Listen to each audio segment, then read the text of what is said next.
हितवाहिनी। सुरुवात करूयात बातमीपत्राला, पण त्याआधी पाहूयात आजच्या महत्त्वाच्या घडामोडी। खेड तहसीलदार आवारात काँग्रेस कार्यकर्त्यांचे उपोषण। पूर येऊन वर्ष उलटला मात्र नुकसान भरपाई नाही। मचूळ खारट पाण्यापासून चिपळूण शहरवासियांना वाचवा, मुख्याधिकारी प्रसाद शिंटे यांना निवेदन।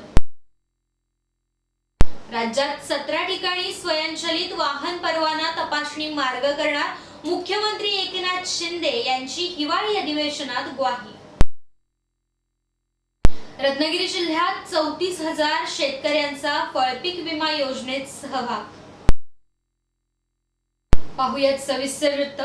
12 डिसेंबर 2023 रोजी खेड तहसीलदार आवारात काँग्रेसच्या कार्यकर्त्यांनी उपोषण छेडलं। उपोषणाचं कारण म्हणजे गेल्या वर्षी येऊन गेलेल्या पुराबाबत आजतागायत वंचित असलेला खेडमधील व्यापारी वर्ग।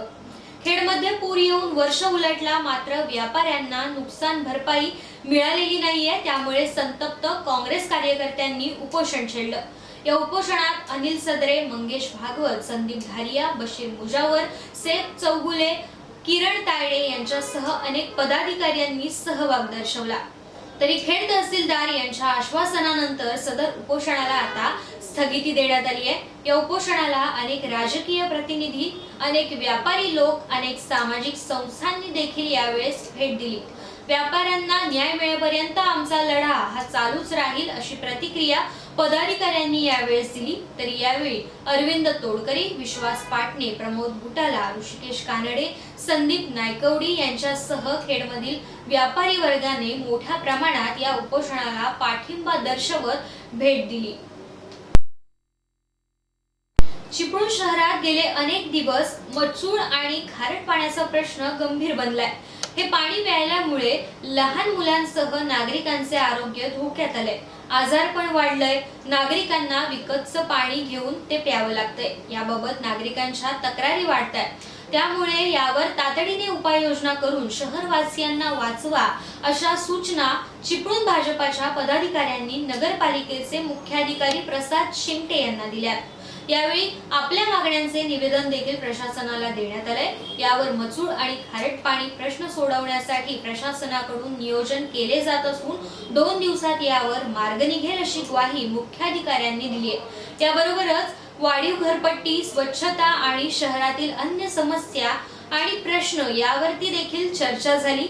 माजी नगरसेवक आणि भाजपाचे जिल्हा उपाध्यक्ष आशिष खातू यांनी मचूळ आणि खारट पाणी तसेच वाढीव घरपट्टी या विषयासंदर्भात काही महत्त्वाचे मुद्दे मांडून प्रशासनाचं लक्ष वेधलं। यावेळी विविध पदाधिकारी आणि मान्यवर देखील उपस्थित होते। वळूयात पुढच्या बातमीकडे। झारखंडमधील काँग्रेस खासदार धीरज साहू यांच्याकडे आयकर विभागाने छापा टाकून कारवाई केली। या छाप्यामध्ये पोत्याने भरून पैशाच्या नोटा आढळल्या। 3 दिवसापासून भ्रष्टाचाराची रोकड मोजणी सुरू आहे। ही रोकड मोजताना पैसे मोजणाऱ्या मशीन बंद झाल्या मात्र कॅश संपली नाही। या भ्रष्टाचाराविरोधात भारतीय जनता पार्टी महिला मोर्चा चिपळूणच्या वतीने शहरातील चिंचनाका परिसरात हाताला काळी रिबीन बांधून साहू यांच्या फोटोला जोडो मारो आंदोलन केलं। भाजप महिला मोर्चा जिल्हाध्यक्षा सुरेखा खेराडे, महिला मोर्चा शहराध्यक्षा शीतल रानडे यांच्या नेतृत्वाखाली सदर आंदोलन करण्यात आलं। यावेळी काँग्रेसच्या विरोधात घोषणा देत उपस्थित पदाधिकाऱ्यांनी चिंचनाका परिसर दणाणून सोडला। हवामानातील बदलामुळे गेली काही वर्ष आंबा काजू बागायतदार आणि शेतकऱ्यांच्या पदरी नुकसान आणि निराशा येते। महागडी कीटकनाशके आणि खते वापरून देखील हवामानातील बदलामुळे उत्पादनात घट होते। अशा वेळी फळपीक विमा योजनेमुळे नुकसानाची तीव्रता कमी होण्यास मदत होत असल्याने शेतकऱ्यांचा फळपीक विमा योजनेतील सहभाग हा वाढलाय। गतवर्षीपेक्षा यंदा 2000हून अधिक शेतकऱ्यांनी या योजनेसाठी नोंदणी केली आहे। फळपीक विमा योजनेत सहभागी होण्यासाठीची 30 नोव्हेंबर 2023 ही अंतिम तारीख होती। रत्नागिरी जिल्ह्यातील एकूण 30,251 शेतकऱ्यांनी यावेळेस नोंदणी केली। शेवटच्या तारखेला सर्व्हर डाऊन असल्याने अनेक शेतकरी या योजनेपासून वंचित राहिल्याने नोंदणीसाठी आता 4 आणि 5 डिसेंबर पर्यंत मुदतवाढ देण्यात आली होती। त्यामुळे शेतकरी सहभाग वाढला आणि आता सहभागी शेतकऱ्यांची संख्या एकूण 34,605 इतकी झाली असल्याची माहिती देण्यात आली आहे। 26 नोव्हेंबर 2008 संपूर्ण मुंबईवासियांसाठी ठरलेला काळा दिवस। 26/11ला मुंबईवरती दहशतवादी हल्ला झाला होता। 10 पाकिस्तानी अतिरेक्यांनी 8 वेगवेगळ्या ठिकाणी बॉम्बस्फोट केले, स्वैर गोळीबार देखील केला। पोलिसांनी केलेल्या प्रतिकारात 9 अतिरेकी ठार झाले आणि अजमल कसाब हा अतिरेकी जिवंत हाती लागला। 4 दिवस चाललेल्या त्या भीषण लढ्यात पावणे 200 लोक मृत्युमुखी पडले। त्यात महाराष्ट्र ATSचे प्रमुख हेमंत करकरे आणि काही वरिष्ठ पोलीस अधिकाऱ्यांचा देखील समावेश होता। तो दहशतवादी हल्ला भारताच्या अस्मितेवरील हल्ला होता। जागतिक स्तरावर त्याची दखल घेतली गेली। 26/11 या नावाने तो आज तागायत ओळखला जातोय। हेमंत करकरे यांची ओळख भारतीय पोलीस सेवेतील IPS कर्तबगार अधिकारी म्हणून महाराष्ट्राला होती। साहजिकच त्यांच्या मृत्यूमुळे सर्व स्तरातील लहान थोर हळहळले। तेव्हाचा तो प्रसंग त्यांच्या कुटुंबियांवर खूप मोठा आघात ठरला। आज 12 डिसेंबर मुंबई हल्ल्यामध्ये शहीद झालेल्या मुंबई दहशतवाद विरोधी पथकाचे ATS प्रमुख हेमंत करकरे यांचा जन्मदिवस। त्यांच्या जयंतीनिमित्त सर्व स्तरातून अभिवादन करण्यात आले। पुढच्या बातमीकडे। नागपूरमध्ये सुरू असलेल्या हिवाळी अधिवेशनाच्या 6व्या दिवशी मुख्यमंत्री एकनाथ शिंदे यांनी प्रभावी उपाययोजनांची माहिती दिली आहे। राज्यात सतत होणारे अपघात आणि त्यामुळे लोकांचे जाणारे बळी हे टाळण्यासाठी त्यांनी उपाययोजना सुरू करण्यात येणार असल्याची ग्वाही देतानाच राज्यात 17 ठिकाणी स्वयंचलित वाहन परवाना तपासणी मार्ग, 23 ठिकाणी स्वयंचलित वाहन योग्यता प्रमाणपत्र केंद्र उभारण्यात येत असल्याचे मुख्यमंत्री एकनाथ शिंदे यांनी विधानसभेत प्रश्नोत्तराच्या तासात सांगितले। साहेबांनी जो मुद्दा या ठिकाणी उपस्थित केलेला आहे, लायसन्सच्या संदर्भात खरी वस्तुस्थिती आहे की परदेशामध्ये लायसन्स मिळणे इतकं सोपं नसतं आणि त्याच्या अनेक टेस्ट असतात आणि त्यामुळे परदेशातली एक वस्तुस्थिती वेगळी आहे। तिथले रस्ते, तिथले नियम, परंतु आपल्या इथे देखील या सर्व बाबी लक्षात घेऊन जे अपघात होत आहेत, अपघात कमी व्हावेत, आपण समृद्धीचा विषय या ठिकाणी काढलेला आहे। मी स्वतः दादा भुसेंना पाठवलं, तिकडे संबंधित अधिकारी पाठवले, आपण स्पीड लिमिट कमी केला। आज जवळपास 60 ते 70 लाख वाहनांनी प्रवास केलेला आहे। परंतु जे अतिशय वेगाने गाड्या चालवतात आणि त्यामुळे जे अपघात झालेले आहेत ते मानवी चुकांमुळे झालेत आणि म्हणून त्या चुका होऊ नये म्हणून त्याच्यावर देखील अतिशय प्रभावीपणे आपण अंमलबजावणी पद्धतीमध्ये आपण बदल करतोय। त्यामध्ये जे काही रंबलर आपण 10 किलोमीटरमध्ये टाकले, जेणेकरून माणसाला कधी रात्री पहाटे डुलकी लागते, त्या पद्धतीने देखील दुसरं आपण आर्टिफिशियल इंटेलिजन्स जे आहे त्या सर्व जे काही आपण त्या महामार्गावर अपघात कमी करण्यासाठी ज्या ज्या उपाययोजना करण्यासंदर्भातला बिलकुल प्रभावीपणे अंमलबजावणी आपण करतोय। महाराष्ट्राचे मुख्यमंत्री एकनाथ शिंदे यांच्या आदेशाने दापोली येथे आयोजित करण्यात आलेल्या दापोली विधानसभा मतदारसंघातील शिवसेना, युवासेना, महिला आघाडी पदाधिकारी मेळावा संपन्न झालाय। माजी नगरसेवक, मुंबई महानगरपालिका तथा रायगड लोकसभा मतदारसंघाचे निरीक्षक मंगेश सातंबकर यांच्या प्रमुख मार्गदर्शनाखाली सदर मेळावा संपन्न झाला। यावेळी खेड दापोली मंडणगड येथील पदाधिकारी आणि कार्यकर्ते मोठ्या संख्येने उपस्थित होते। दापोलीतील विशेष कार्यकारी अधिकाऱ्यांची यादी जाहीर करण्यात आली। पालकमंत्री उदय सामंत आणि आमदार योगेशदादा कदम यांच्या शिफारसीनुसार ही यादी जाहीर करण्यात आली।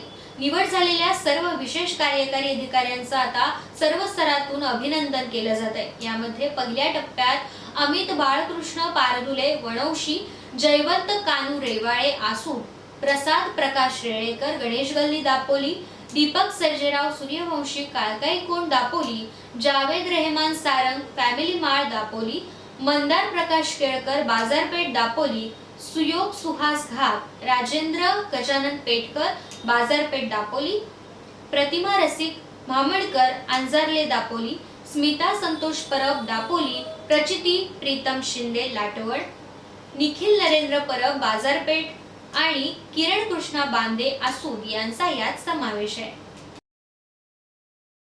याचबरोबर रोहिदास समाज उन्नती मंडळ दापोलीच्या अध्यक्षपदी दिलीप जालगावकर यांची निवड करण्यात आली आहे। दापोली तालुक्यातील रोहिदास समाज उन्नती मंडळ दापोलीची सर्वसाधारण सभा पेन्शनर हॉल दापोली येथे संपन्न झाली। यावेळी बहुसंख्येने समाज बांधव उपस्थित होते। सर्वप्रथम दरम्यानच्या कालावधीत निधन झालेल्यांना श्रद्धांजली वाहण्यात आली। यानंतर अध्यक्ष आणि उपाध्यक्ष यांनी समाजाने राबवलेल्या उपक्रमांची माहिती दिली। भविष्य काळात घ्यावयाच्या कार्यक्रमाची देखील चर्चा केली। तरी यावेळी नवीन कार्यकारिणीत अध्यक्ष म्हणून दिलीप प्रल्हाद जालगावकर, उपाध्यक्ष म्हणून डॉक्टर संतोष विष्णुपंत सावर्डेकर, सेक्रेटरी म्हणून जनार्दन दत्ताराम दाभेळकर, सहसेक्रेटरी म्हणून चंद्रशेखर किसन जाधव, खजिनदार सुनील कदम, सदस्य महेश गिम्हवणेकर, दिलीप मुरुडकर, रामचंद्र जालगावकर, कौस्तुभ आंबेकर, महिला प्रतिनिधी शीतल गिम्हवणेकर, रश्मी जालगावकर, जिल्हा कार्यकारिणी सदस्य रमेश गिम्हवणेकर आणि रमेश जालगावकर यांची निवड करण्यात आली आहे। नवीन कार्यकारिणीचे सर्वांनी अभिनंदन केलंय।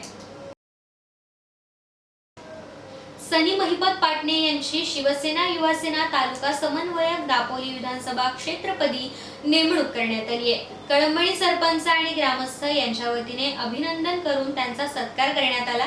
तर ओंकार सुरेश उसरे यांची खेड तालुका युवासेना सचिवपदी निवड झाल्याबद्दल भडगाव शेवरवाडी ग्रामस्थांनी त्यांच्यावरती शुभेच्छांचा वर्षाव केलाय। घेऊयात एक छोटीशी विश्रांती। तुम्ही पाहत रहा दीपवाहिनी। मुकादम रॉयल आर्केड लक्झरियस 2 आणि 3 BHK फ्लॅट्स, शॉप्स आणि ऑफिसेस महारेरा रजिस्टर्ड। तुमच्या स्वप्नातलं घर आम्ही तुमच्यासाठी घेऊन आलो आहोत। 24 तास पाणी सुविधेसह भूकंप विरोधी बांधकाम, 6 automatic lifts, skirting granite flooring, दर्जेदार कंपनीच्या स्लाइडिंग खिडक्या आणि दरवाजे, antiskid bathroom flooring, branded quality fitting आणि sanitary ware, ISI standard concealed copper wiring modular switches सह superior finish plastic paint walls. प्रत्येक रूम मध्ये मुबलक सूर्यप्रकाश आणि खेळत्या हवेसह लवकरात लवकर आपला फ्लॅट बुक करा। मुकादम रॉयल आर्केड, मुकादम डेव्हलपर्स, मुकादम ब्रदर्स, मुकादम लँडमार्क जवळ खेड।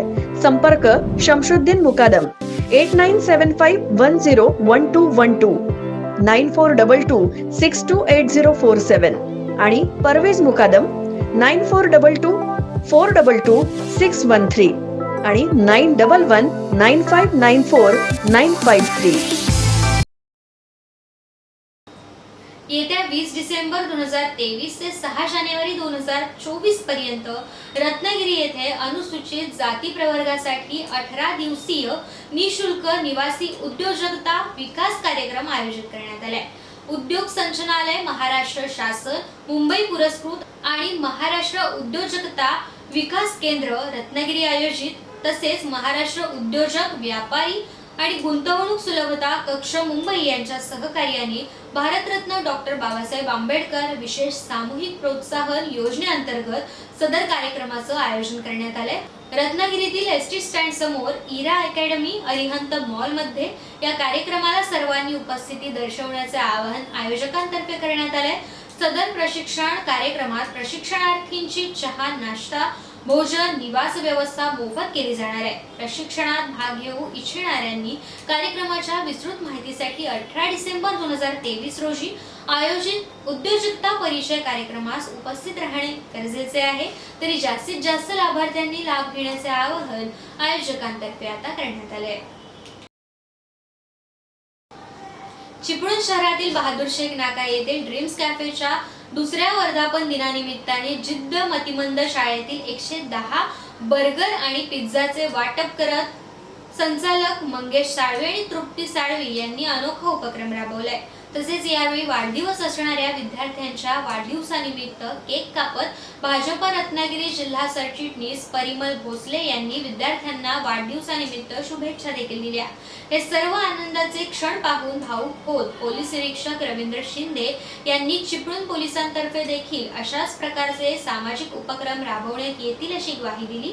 या कार्यक्रमाप्रसंगी माजी सैनिक सुरेश साळवी, भाजपाचे जिल्हा सरचिटणीस परिमल भोसले, पोलीस निरीक्षक रवींद्र शिंदे, माजी नगराध्यक्षा सुरेखा खेराडे, सुमती जांभेकर, रवीना गुजर आणि पदाधिकारी मान्यवर मोठ्या संख्येने उपस्थित होते. श्रीमान चंदुलाल शेठ प्रायमरी स्कूल खेड या शाळेतील चिमुकल्या विद्यार्थ्यांसाठी विविध क्रीडा स्पर्धा आणि सांस्कृतिक कार्यक्रम आयोजित करण्यात आले आहेत. 13 डिसेंबर 2023 रोजी सकाळी 9 ते दुपारी 1 या वेळेत या क्रीडा स्पर्धांचं आयोजन करण्यात आलंय. सदर क्रीडा स्पर्धेचं उद्घाटन हे सुवर्ण संजय मोदी यांच्या हस्ते आणि अलका बुटाला, माधवी बुटाला, संगीत तलाठी, दक्षता शिंदे, शिल्पा किल्लेकर, रश्मी बुटाला, स्नेहलता गरुड यांच्या प्रमुख उपस्थितीत संपन्न होणार आहे. तर 16 डिसेंबर रोजी संध्याकाळी 7 ते 11 या वेळेत आयोजित करण्यात आलेल्या सांस्कृतिक कार्यक्रमाचे उद्घाटन संजय वसंत मोदी यांच्या हस्ते आणि माजी विद्यार्थी प्रफेल घाग, कारगिल योद्धा महेश सुवारे, संचालक राजेश बुटाला, दत्ताराम शिंदे, आनंद कोळेकर, पंकजभाई शहा, मिलिंद तलाठी, अजित बुटाला, अलका बुटाला, निमंत्रक संचालक हनुमंत गरुड, गटशिक्षण अधिकारी श्रीधार शिगवण, विस्तार अधिकारी विजयबाई आणि केंद्र प्रमुख परशुराम चौरे यांच्या प्रमुख उपस्थितीत संपन्न होणार आहे. तरी या चिमुकल्यांचा कौतुक सोहळा पाहण्यासाठी उपस्थित राहण्याचे आवाहन आयोजकांतर्फे करण्यात आले. याचबरोबर वेळ झाली आहे बातमीपत्रात इथेच थांबण्याची. तुम्ही पाहत रहा दीपवाहिनी.